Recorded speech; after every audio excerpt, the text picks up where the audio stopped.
we're going to hook directly to the battery to see if she honks or not. She honketh not. So, we obviously still have a problem. Of course we do.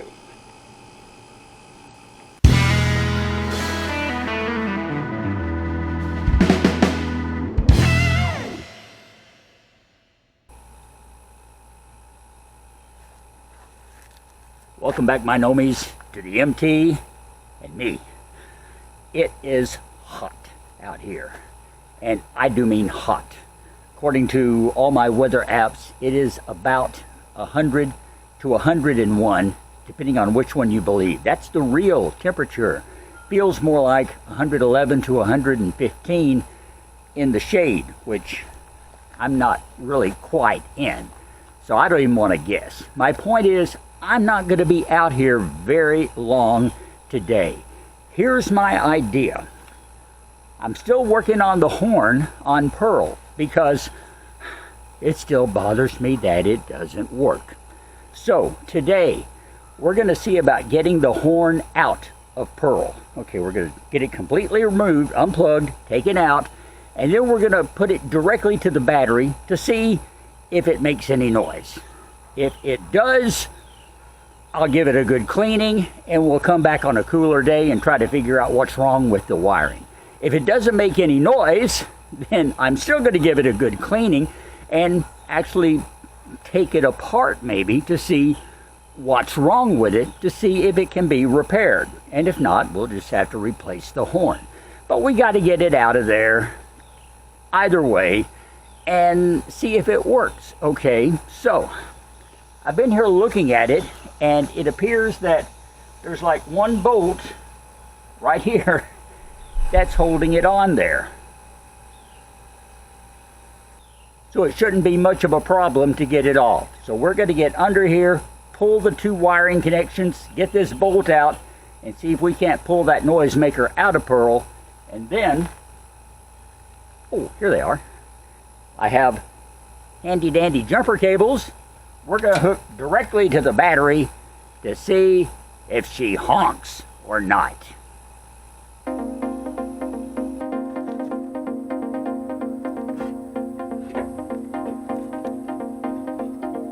Alright, you're not going to be able to see much of this, but I'm going to reach under here and see if I can't pull those two wiring connectors off.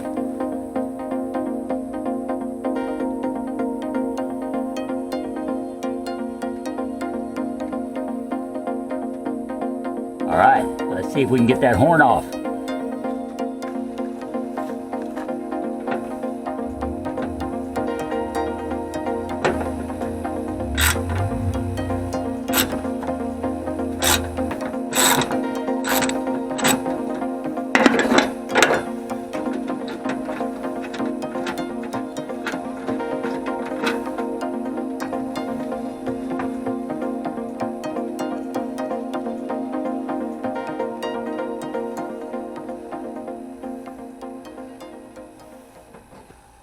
Well,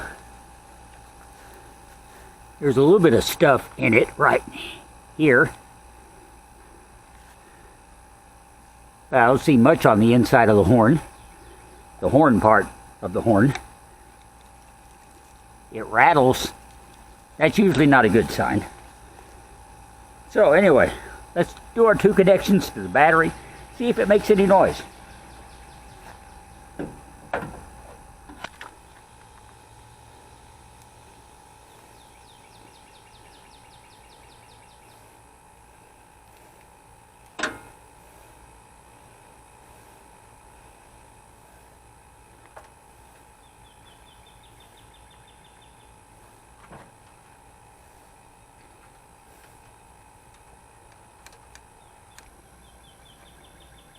Just as I thought, no sound whatsoever.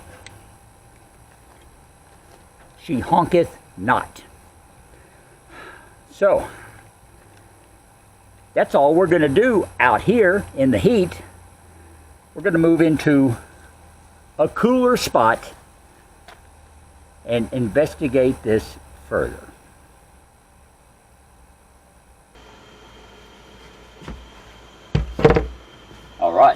Now we are indoors in a much cooler environment. So why don't we see if we can give this a cursory cleaning. Not that that's going to make any difference in its performance, but at least it'll look a lot better.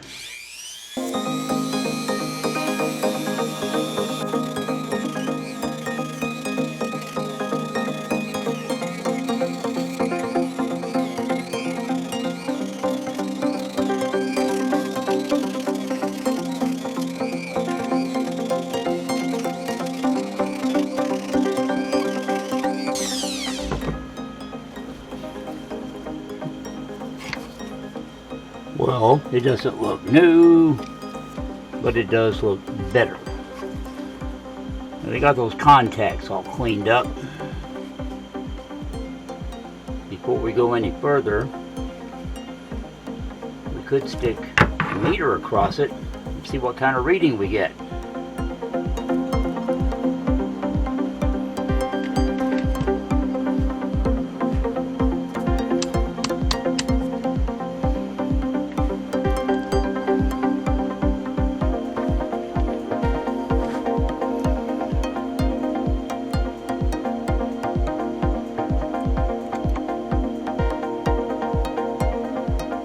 Doesn't show any kind of connection at all against the coil.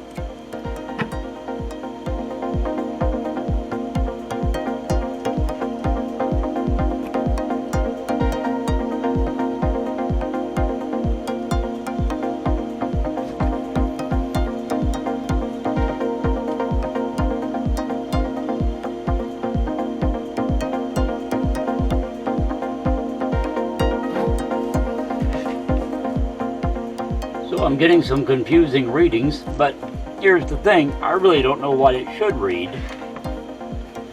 I don't know what the resistance of a horn coil should be, or if there should be any at all. Perhaps a better test, now that we definitely have the contacts clean, would be to stick it back across the battery and see if we get any sound now.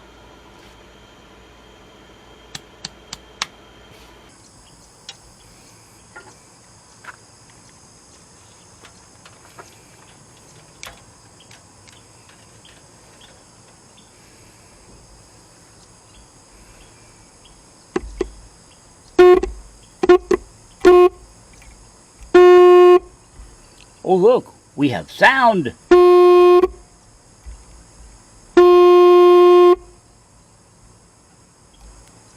That has got to be one of the strangest sounding horns I've ever run across.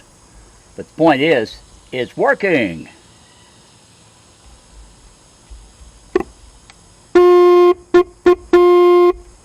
I think it's just a matter of getting these contacts nice and clean, especially that ground, getting a good ground, and this will be okay.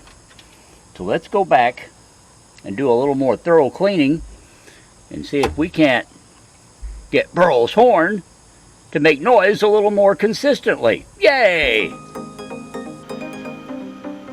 Okay, so we're going to attack these contacts with an emery wheel, be a bit more aggressive in our cleaning.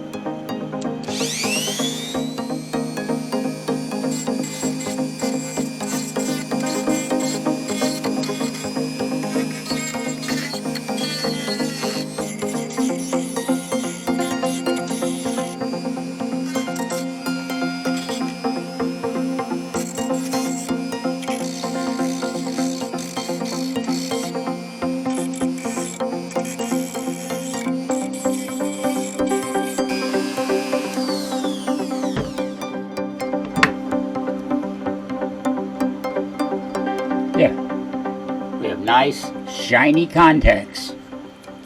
Let's go see if that makes a difference.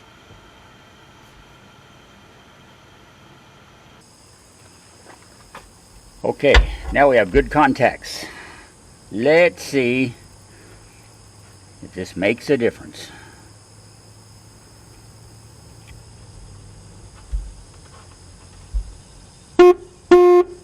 Oh yeah!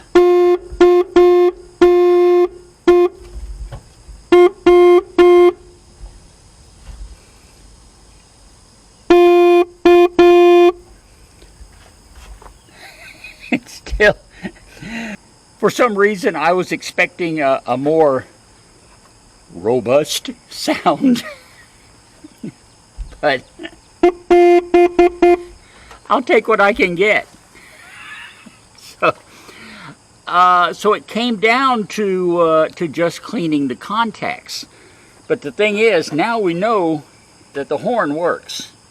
So what we've got to do is put it back in the circuit and see if there's still a problem with our actual horn blowing circuit.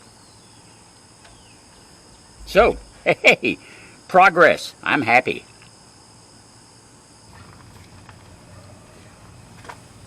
Okay, now here again, it's an awkward position, so you may not be able to see much.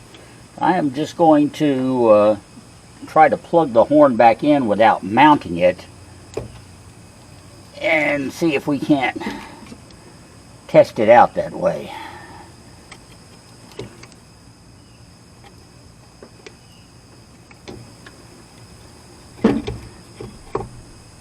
We're just going to let it sit right there.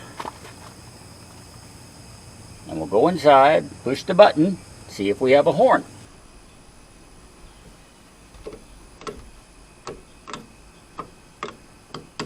Well, there's obviously still not a horn. So, we obviously still have a problem. Of course we do. You could have seen that coming, right? Mm-hmm.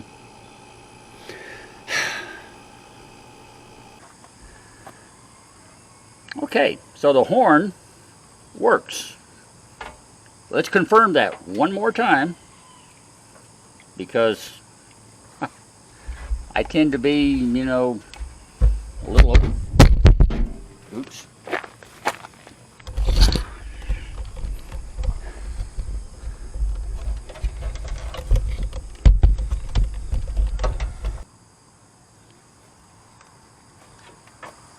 Shall we try that again?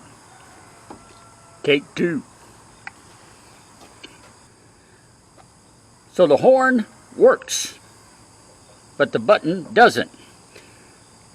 Let's make sure the horn does indeed work when hooked directly, because, I don't know, I tend to be a little OCD about stuff like that.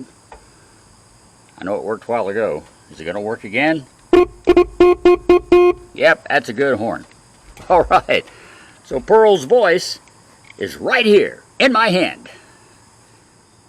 Unfortunately, it doesn't work when it's where it's supposed to be.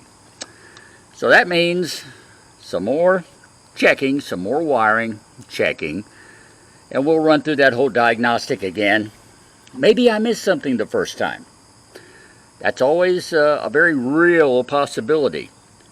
After all, I am not a professional. So we'll go through it once again and see what the problem is. There has to be something very simple that's keeping the horn button from making Pearl's horn work. In fact, one thing we haven't looked at is the button in the steering column. Now that is a switch, and it's a very simple switch. All it does is ground the ground side of the horn to the body. When you push it down, it completes the ground circuit, thus completing the entire circuit and letting the horn blow. But there could be something there that's, you know, maybe the ground ring has gotten... That was the problem with these. It was nothing but corrosion on the connections that was keeping me from getting sound a while ago, hooking it up direct. So cleaning the connections makes a big difference, especially in a vehicle like Pearl that's been sitting around for years and years and years just collecting dust and rust. So I guess we'll get into the steering column and take that button apart and see if there's trouble there next. But that's going to be next time here on the MT and Me, because I told you earlier that I was going to go in from the outside and work on the horn. And we did. We went in and we cleaned the horn, but here we are outside again, and even though the sun is lower, it's still hot. I'm still hot. So we're going to call it quits. But hey, we got a horn that works. She honketh after all. And that was music to my ears. Thanks a lot for watching again, Nomies. Join us again next week. Below you'll find links to subscribe to the MT and me. Please do so if you haven't already. Hey, we're up to like 163 at last count. So keep them coming, people. Keep them coming. 200's the goal, and then there's nowhere to go but up from there. Help me out on that, okay? Don't forget to help me with the thumbs ups, too. Give me a like, because that helps YouTube notice this channel and recommend it to more people, so more of you Nomies get to watch, all right? Share it with your friends. Join us every Sunday here for the MT and me. Thank you so much. Got a horn. Thank you so much, my Nomies. I love you guys very, very much. We'll see you next time around. I'm Russ with a honk honk, or maybe more of a beep beep. We'll talk later.